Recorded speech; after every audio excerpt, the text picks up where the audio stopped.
그것을 알려준다 방학 특집으로 준비를 하고 있는데 굉장히 저희가 주제를 정해서 집중 공략을 하다 보니까 너튜브에서 반응이 너무 좋다고 합니다, 쌤. 아, 그래요? 어. 괜히 긴장이 되네요. 더 네. 좋은 팁들을 많이 드려야 될 것 같아서 예. 저도 오늘 화이팅 하고 한번 해보겠습니다. 네, 아무래도 방학 기간에는 우리 취준생들이 또 취업 준비에 더 열을 올리기 때문에 그럴 것 같은데요. 강사님 오늘 인적성 중에서도 어떤 유형을 살펴보게 되나요? 저는 인적성 중에서도 이제 언어 추리 부분에 대해서 오늘 얘기를 해보려고 합니다. 취준생들이 좀 많이 어려워하는 부분이기도 해요. 그리고 시간이 많으면 해결할 수 있는데 시간이 부족해서 해결하지 못하는 경우들이 좀 많거든요. 예. 그래서 이런 부분들을 확 잡아보려고 예, 오늘 예. 준비를 해봤습니다. 네. 쌤의 반짝이는 귀걸이에 저까지 마음이 막 반짝반짝 기대가 되는데 저희가 오늘은 언어만이 아니라 언어의 추리까지 붙었습니다. 네. 정섭 아나운서 괜찮겠어요? 네, 설로 가시죠. 네, 제가 섬록입니다. 아, 그래요? 네. 제가 명탐정 코난, 뭐 소년 탐정 김전일 뭐 이런 거 빼놓지 않고 봤고요. 오늘 열심히 추리를 해서 섬록을 보여드리겠습니다. 네, 그럼 저희가 주저하지 않고 바로 가보겠습니다. 네. 첫 번째 문제부터 알아볼까요? 예?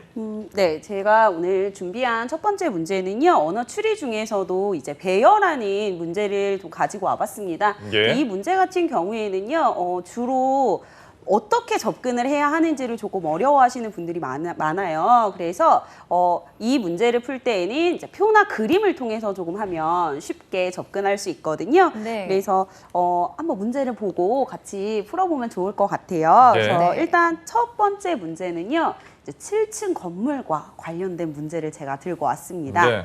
네.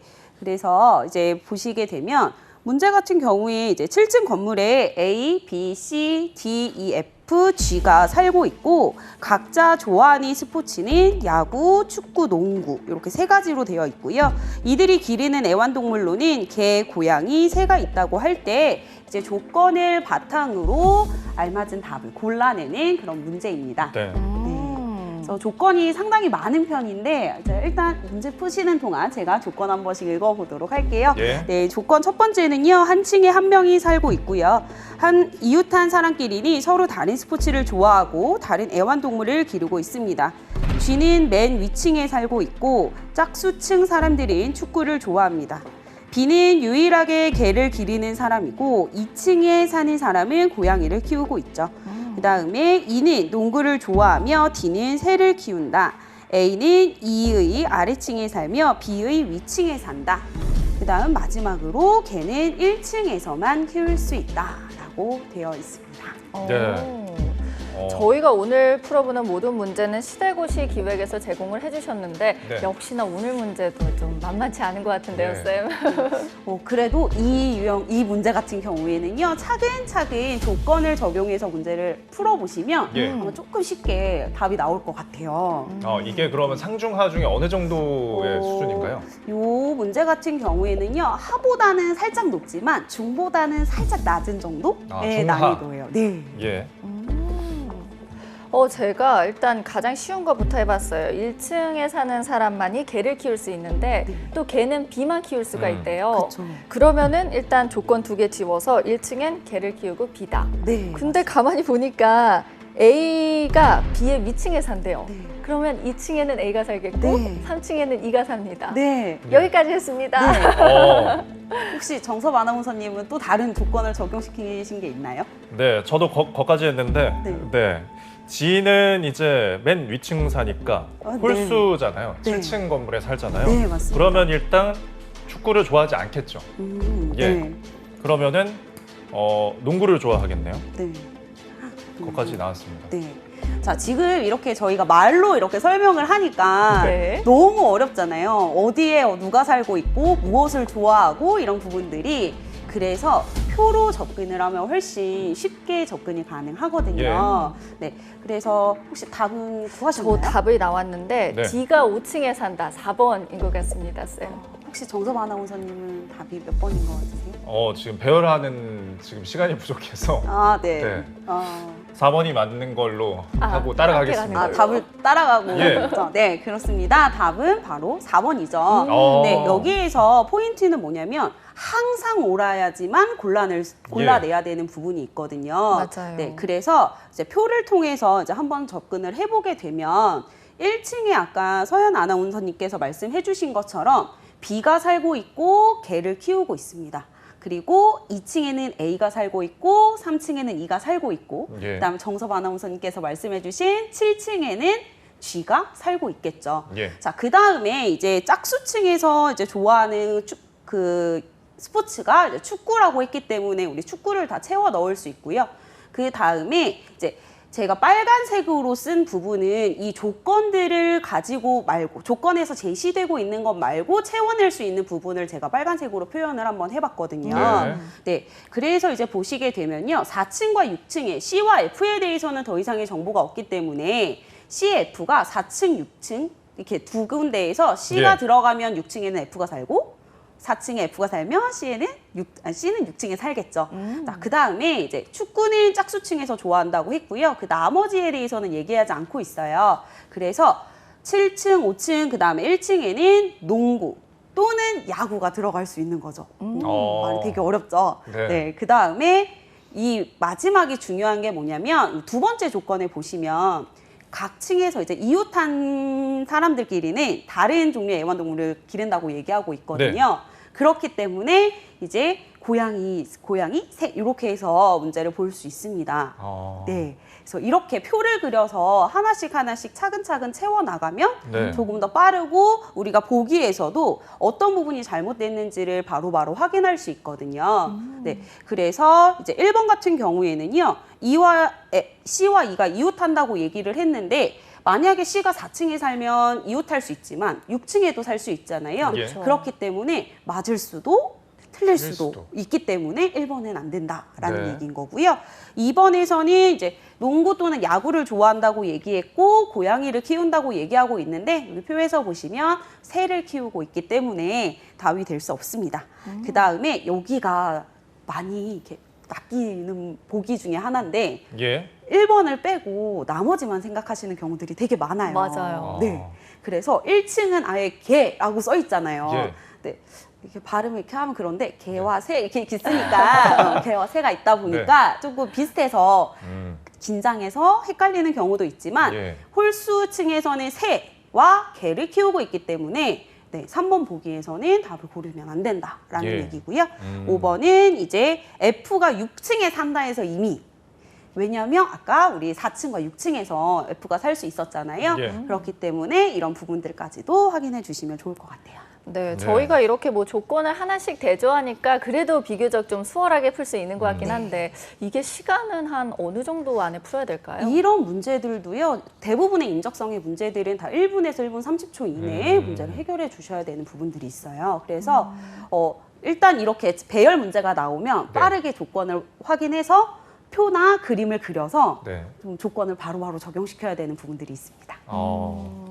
알겠습니다. 네, 그러면 저희가 또 바로 이어서 다음 문제도 알아볼까요? 네, 두 번째 문제도 제가 또 배열하는 이제 문제를 좀 가지고 왔어요. 쌤의 미간이 굉장히 찌푸려진 걸로 봐서 네. 어려운 문제인가요?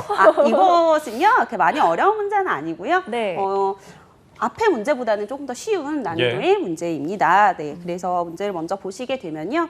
경제학과, 물리학과, 그다음에 통계학과, 지리학과 학생인 A에서 D는 검은색, 빨간색, 흰색의 세 가지 색 중 최소 한 가지 이상의 색을 좋아합니다. 네. 다음 조건에 따라서 역시 마찬가지로 항상 참이되는 것은 물어보고 있어요. 네. 그래서 조건을 보시게 되면 경제학과 학생은 검은색과 빨간색만 좋아한다.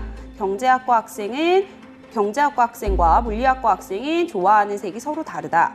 통계학과 학생은 빨간색만 좋아한다. 지리학과 학생은 물리학과 학생과 통계학과 학생이 좋아하는 색만 좋아한다. C는 검은색을 좋아하고 B는 빨간색을 좋아하지 않는다라고 되어 있습니다. 네. 이 굉장히 복잡한데요. 색깔 나오는 김에 박선 아나운서 무슨 과예요? 아, 색깔을 물어보면서 제 학과를 저는 학과는 영어교육과고요. 네. 좋아하는 색은 핑크색입니다. 왜요, 정섭 씨? 네. 그냥 한번 물어봤어요. 아, 그런 거예요? 이게 어떤 학과 연관성이 있는지. 네. 이게 경제학과가 검은색, 빨간색. 근데 글쎄요. 쌤 이거 제가 그냥 좀 되게 쿨하게 슉슉 풀어보면요. B는 물리학과이다가 나오는 것 같긴 한데 이렇게 풀어도 되는 게 맞는지 모르겠네요. 이 조건을 적용시키다 보면요. 네, 그렇게 아마 답이 나올 거예요. 아, 네. 이것도 역시 이제 표로 만드는 건가요? 네, 얘도 마찬가지로 이제 지금 나와 있는 게 학과랑 그 다음에 색깔이잖아요. 네. 그리고 A, B, C, D 4명이 있기 때문에 4개의 표와 그 다음에 학과와 색깔을 넣을 수 있는 표를 만들어 주시면 훨씬 빠르게 접근할 수 있어요. 저는 이거 풀 때 네. B는 빨간색을 안 좋아한다라고 해서 그럼 통계학과 학생이 아니고 네. 그럼 통계학과 학생이 아닌데 빨간색은 경제학과 학생도 좋아할 수 있으니까 네. 그럼 남은 건 물리학과는 흰색을 좋아하겠다 이렇게 하고 골랐거든요. 그렇게 맞을까요, 쌤? 접근하셔도 되는데 이 문제 같은 경우에는 항상 참인 것을 고르다 보니까 그 경우 말고 다른 경우들이 또 나올 수가 있거든요. 네. 그래서 이 문제 같은 경우에는요. 전반적인 부분들을 조금 확인해 주시는 게 훨씬 더 좋을 것 같아요. 네. 네. 알아봐요, 쌤. 그러면. 그러면 표를 가지고 또 한번 접근을 해볼게요. 자, 그러면 이제 저는 A, B, C, D보다는 학과별로 조금 구분을 좀 해봤어요. 그래서 경제학과, 물리학과, 통계, 지리 이렇게 해서 나누어 봤는데 첫 번째 조건에서 경제학과 학생이 검은색이랑 빨간색만 좋아한다고 했기 때문에 네. 다른 색깔은 안 들어가잖아요. 네. 그래서 검은색, 빨간색을 대입시킬 수 있고 그 다음에 경제학과랑 물리학과 학생 서로 좋아하는 색깔이 다른데 우리 색깔이 3가지 나와 있었거든요. 그래서 물리학이 흰색이다라는 사실을 알 수 있게 됩니다. 네. 그 다음에 통계학과 학생은요, 또 빨간색만 좋아한다고 얘기가 되어 있어요. 그래서 이렇게 채워낼 수 있고요. 그 다음에 이 4번째 조건이 조금 힘들게 생각되실 수도 있는데 네. 표를 통해서 보면 훨씬 빠르게 확인이 가능하거든요. 네. 지리학과 학생은요, 물리학과 학생이랑 통계학과 학생이 좋아하지 않는 색을 좋아한다고 얘기를 하고 있어요. 단순히 문제만, 이 명제만 읽어봤을 때는 이게 무슨 말이지? 라고 생각할 텐데 표를 가지고 보시면 이제 빨간색, 흰색 빼고는 이제 다른 좋아하는 색이니까 빨간색, 흰색 같이 좋아하는 것을 알 수 있고요. 그 네. 다음에 이제 C랑 B를 배치할 수 있는 거죠. 예. 근데 여기서 표에서 보시면요. 통계학이랑 지리학 같은 경우에는 제가 A와 D를 다 써놨거든요. 네. 이 부분 같은 경우에는 A와 D에 대한 조건이 부족해요. 그렇기 때문에 이 자리에 A 또는 D가 다 들어갈 수 있는 상황이 생기게 되는 거죠. 그래서 항상 참이 되는 것을 고르라고 했나 보죠, 쌤? 네, 그렇죠. 그래서 이 보기 같은 경우에는 이제 또 낚을 수 있는 그런 보기들이 만들어질 수 있습니다. 예. 그러니까 이제 저런 또는은 답이면 안 되는 거죠. 저기에 낚여서 그러면은 그렇죠. 그렇죠. 항상 선택할 수 참이기 있다는 때문에 분명히 예. 보기에는 이 2가지를 가지고 얘기하는 보기가 분명히 출제가 됩니다. 그 점을 참 유념해서 풀어야 될 것 같습니다. 네. 그럼 네. 저 이어서 또 다음 문제 알아볼까요? 네, 다음 문제는요. 아까 예. 셜록이라고 하셨잖아요. 예. 네, 어. 제가 진실 게임을 가져와 봤습니다. 이야. 네. 누구는 사실을 얘기하고 누구는 거짓을 얘기하고 네. 범인을 찾는 그런 문제인데요. 이 문제는요, 제가 팁을 먼저 드리기보다는 문제를 풀고 난 뒤에 제가 팁을 한번 드리면 더 좋을 것 같아요. 네. 제가 언어 추리 부분에서 되게 잘하신다는 얘기를 들어가지고 예. 우리 서바나가. 네, 되게 그렇게 기대를 하고 빨리 있습니다. 찾았어요? 네, 예. 그래서 이 문제 한번 제가 읽어볼 테니 알겠습니다. 한번 풀어봐 주시겠어요? 네, 네. 네. 어젯밤 탕비실 냉장고에 보관돼 있던 행사용 케이크가 없어졌다. 어제 야근을 한 갑, 을, 병, 정, 무를 조사했더니 다음과 같이 진술했다. 케이크를 먹은 범인은 2명이고 다음 중 단 2명만이 진실을 말한다고 할 때 네. 다음 중 범인이 될 수 있는 사람으로 짝지어진 것은 단 모든 사람은 진실만 말하거나 거짓만 말한다. 진실 아니면 거짓만 네. 말하고 있는 상황이고요. 범인이 될 수 있는 사람은 짝지어져. 조건을 하나씩 볼까요, 그러면? 네, 조건을 보시게 되면요. 예. 갑은 을이나 병 중에 한 명만 케이크를 먹었어요. 을, 무는 확실히 케이크를 먹었어요. 병, 정과 무가 모의해서 함께 케이크를 훔쳐먹는 걸 봤어요. 정, 저는 예. 절대 범인이 아니에요. 음. 무, 사실대로 말하자면 제가 범인이에요. 네. 이런 귀여운 어. 변명들을 봤나. 제가 근데 네. 쌤 이거는 그냥 뭐랄까 모든 조건을 다 열고 풀기에는 좀 어려운 것 같아서 그냥 보기를 하나씩 체크를 했어요. 네. 그래서 그냥 1번에 만약에 갑, 을이 범인이라면 하고선 접근을 하니까 운이 좋았는지 1번으로 했을 때 다 맞아 떨어지더라고요. 네. 1번 정답 아닐까요? 네, 맞습니다. 답은 1번인데요. 네. 정말 이거는 운이 네. 이겼어요. 운이 아, 이겼습니다. 정말요? 답은 1번이긴 한데 예. 네. 이 문제의 포인트는요. 또 문제에서 나와 있거든요. 예. 범인을 고르는 것이 아니고 예. 범인이 될 수 있는 사람을 고르는 거예요. 아. 네, 그래서 이 문제를 조금 풀어보면 범인이 될 수 있는 경우들이 엄청 많이 나와요. 예, 예. 네, 그래서 엄청 많이는 아니고 한 2가지 정도 나오는데 그 네. 보기에서 찾아내야 되는 부분이 있죠. 그쵸. 그래서 저는 일단 이 문제를 풀 때에는요. 서로 모순이 되는 명제와 이제 같이 참과 거짓의 가치관이 동일 명제를 찾아서 문제를 접근하면 훨씬 빠르게 접근이 가능하거든요. 네. 그래서 갑과 병을 가지고 봤을 때 갑과 병이 얘기하는 부분이 서로 모순이 되고 있어요. 예. 그래서 둘 중에 하나만 참을 말하고 있고 그 다음에 을과 무의 경우에는 항상 참이 되거나 거짓이 되거든요. 오. 네, 그래서 밑에 이제 저희 다음 그 표를 가지고 제가 케이스를 나눠 놓기는 했지만 네. 이 문제를 가지고 우리가 확인할 수 있는 것은요. 우리 거짓이 2명이라고 했잖아요. 예. 그렇기 때문에 그 앞에서 우리 동일 명제에서 참 거짓 이렇게 나와야 되는 부분이 있다라고 했잖아요. 그러니까 을과 무가 같이 거짓을 얘기해야지. 거짓이라고 하게 되면 어떻게 될까요?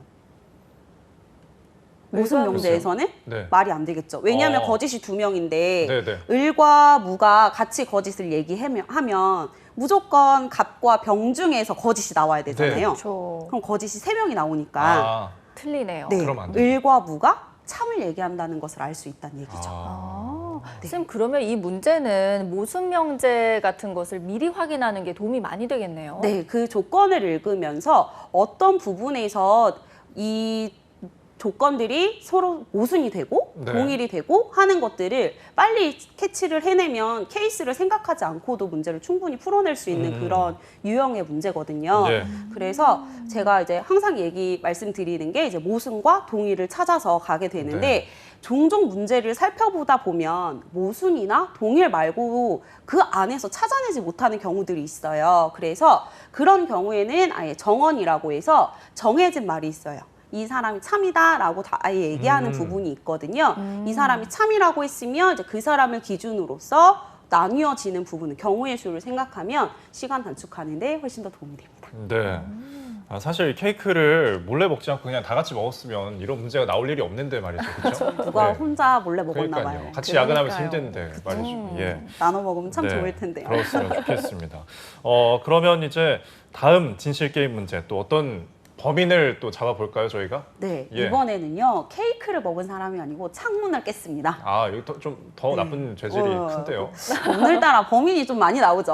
예. 네. 그러면 문제 한번 볼게요. 어젯밤에 회사에 남아있던 A에서 E 5명 중에서 창문을 깬 범인을 찾고 있습니다. 범인이 2명이고요. 범인은 거짓말을 하고 있고 네. 범인이 아닌 사람은 진실을 말하고 있습니다. 5명의 진술이 다음과 같을 때 다음 중 동시에 범인이 될 수 있는 사람끼리 짝지어진 것은? 이라고 되어 있죠. 네. 쌤 이것도 아까처럼 모순 명제 이런 내용을 미리 확인하면 도움이 될까요? 네, 이 문제도 모순 명제 가지고 접근을 하면 훨씬 네. 빠르게 해결하실 수 있어요. 그나마 이거는 범인은 거짓말을 한다, 범인이 아닌 사람은 진실을 말한다. 네. 조금 이렇게 정해져 있는데 네네. 이거는 아까보다는 조금 나은, 좀 쉽게 접근할 수 있을 것 같네요. 이거만 보면은. 그쵸, 이렇게 네. 보면 훨씬 더 쉽게 갈 수 있는데 범인을 찾아야지만 거짓을 밝힐 수 있기 때문에 네. 아마 취준생 분들께서는 이제 체감으로 하시기엔 아마 2개 다 비슷하게 느껴지실 것 같아요. 네. 우리 정섭 아나운서가 언어술에 자신이 있다고 했는데 기대가 됩니다. 네, 지금 답을 기다리고 있습니다. 창문을 깬 범인은요. 범인은 네, 사실 모르겠어요. 이렇게 허무하게 자, 혹시 서연 아나운서님은 네. 하셨나요? 저는 근데 얘기하느라고 끝까지는 못 풀었는데 2번 A 씨 오, 네. 맞아요. 네, 정답입니다. 아니 끝까지 못 풀었는데 어떻게 맞춘 거예요? 아니, 너무 잘 저는 푸시는 것 같아요. 진짜. 이거를 조건을 하나씩 지우면은 되게 빨리 풀 수 있는 것 네. 같은데 물론 이 풀이가 꼭 좋은 건 아니긴 해서 쌤한테 여쭤보고 싶었거든요. 근데 이 문제 같은 경우에는요, 케이스가 너무 많기 때문에 맞아요. 보기에서 지우고 가는 것도 하나의 팁이라고 볼 수 네. 있어요. 네. 좋은 접근이었고요. 네, 그러면 이제 저희 한번 풀이 한번 보면서 접근 한번 해볼게요. 네. 자, 이번 명제에서도 마찬가지로 모순과 동일을 함께 찾을 건데요. 모순과 동일이 항상 매번 같이 있진 않습니다. 자, 이 문제 같은 경우에는요, 모순 명제가 두 가지가 존재하고 있었어요. 네. 그래서 A와 B가 모순이고요. C와 D가 모순이었습니다. 그래서 A와 B, 그 다음에 C와 D 중에 각각 한 명이 거짓을 얘기하고 있는 거죠. 그래서 아까 서연 아나운서님께서 말씀하신 것처럼 A와 C, A와 D, B와 C, B와 D 이거 말고 나머지들을 이렇게 지워가면 네. 훨씬 더 빠르게 갈 수 있는 부분이 생기게 되겠죠. 자, 그래서 이제 제가 케이스들을 나눠봤어요. 네. A와 C, A와 D, B와 C, B와 D 이렇게 가능하거든요. 네. 그래서 보기에서 그러지 않은 부분들을 일단 지우고 가게 되면 선택지가 많이 줄어들게 돼요. 네. 네, 일단 1번도 지워질 거고요. 그 다음에 4번, 뭐 5번 이렇게 해서 2번, 3번 중에 고르게 되는 유형이 생기거든요. 그래서 이렇게만 하더라도 찍을 수도 있으니까 네, 찍기에 확률이 네. 높아지잖아요. 예. 맞아요. 그런 부분들이 있을 수 있지만 그래도 한번 보도록 할게요. 네. 그래서 이제 A와 C가 범인인 케이스를 가지고 이제 접근을 저는 해봤습니다. 네. 그랬을 때 이제 A가 범인이기 때문에 항상 거짓을 얘기하죠. 그 다음에 C도 범인이기 때문에 항상 거짓을 얘기합니다. 이 부분을 통해서 이제 B와 D와 E를 한번 살펴보게 되면요. 자, 그 다음 나머지가 다 어떻게 해야겠어요? 다 참을 진실이어야죠. 얘기를 네. 하겠죠. 그래서 크게 모순은 없습니다. 자, 그런데 두 번째 케이스에서 B와 C가 범인인 것을 가지고 접근을 해봤어요. 네. 근데 아마 궁금하실 텐데 A와 C, B와 C 왜 그랬을까 하면 아까 제가 보기에서 2번이랑 3번 때문에 제가 이렇게 접근을 했거든요. 예. 자, 그래서 B가 거짓을 얘기하고 C가 거짓을 얘기를 합니다. 그럼 나머지는 다 사실을 얘기해야 하는데 그렇게 되면 E가 또 거짓을 얘기하는 상황이 생겨요. 아. 그럼 거짓을 3명이 얘기하게 되겠죠. 네. 그렇기 때문에 A와 C가 범인이 될 수 있습니다. 네. 아니 이렇게 쌤의 설명을 들으면 너무 쉽다 이런 생각이 드는데 이게 혼자 풀 때는 참 어려운 것 같아요. 네, 일단은요, 이 문제를 풀 때 우리가 모순이랑 동일이라는 것을 찾아서 가게 되는데 모순이나 동일에 대해서 익숙하지가 않아요. 그래서 많은 문제를 가지고 조금 더 익숙해져야 되고 이걸 찾는 연습을 좀 하시면 아마 시간 단축하는데 크게 도움이 되실 거라 생각됩니다. 네, 언어 네. 추리가 또 연습을 하면 시간이 단축될 수도 있으니까 저희 방송 보시면서 강사님 설명 여러 번 들으면 좋으실 것 같아요. 저희 그러면 이어서 또 다음 문제도 알아볼까요? 네, 다음에 이제 명제 문제를 제가 좀 가지고 왔는데요.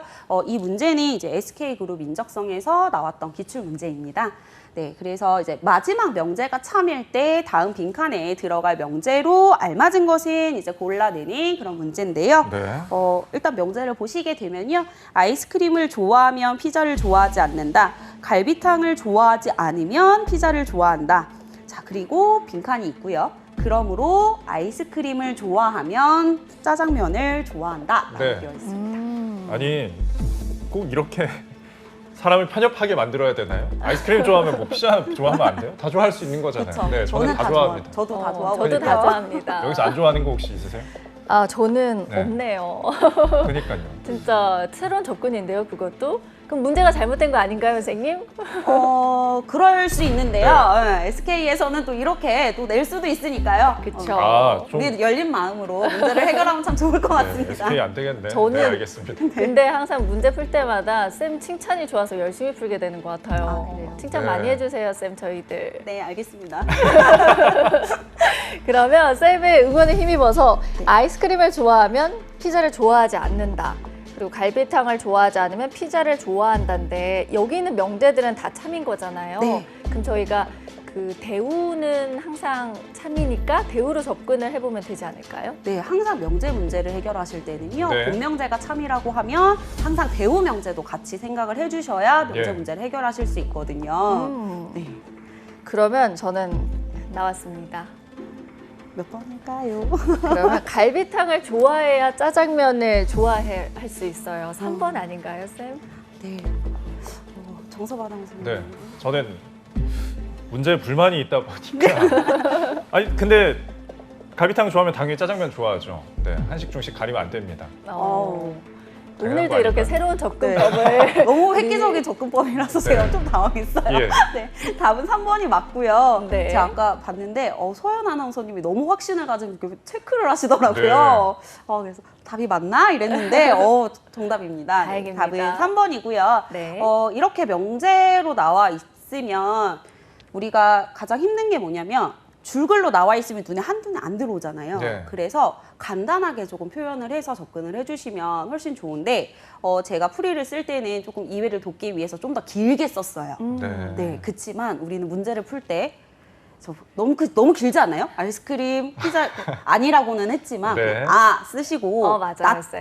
피 그냥 쓰시면 돼요. 예. 네, 그래서 이런 부분들을 조금 더 도식화한다고 표현을 하거든요. 간단하게 해서 이제 표현을 해주시면 되고요. 아니라고 했을 때 물결 표시로 이용해서 접근해 주시면 됩니다. 네. 자, 그래서 제가 앞쪽에 쓴 거는 원래 나와 있는 조건에 있는 명제고요. 그다음에 여기 슬래시 긋고 나서 다음에 나와 있는 명제는 바로 대우 명제입니다. 그래서 이런 명제 문제를 해결하실 때에는 반드시 대우도 함께 생각을 해 주셔야 우리가 연결해서 찾아낼 수 있거든요.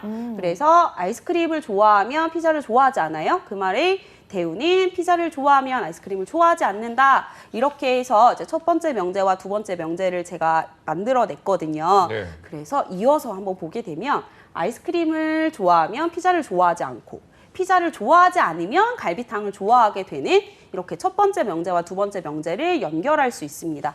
자, 그런데 마지막 명제에서 아이스크림을 좋아하면 짜장면을 좋아한다고 돼 있잖아요. 네. 그러면 이 중간을 연결하는 다리가 필요하겠죠. 네. 그래서 우리가 알 수 있는 것은 갈비탕은 어떻게 해야 짜장면을 좋아할까라는 부분이거든요. 그래서 답이 아까 얘기했던 3번이 답이 되겠습니다. 네.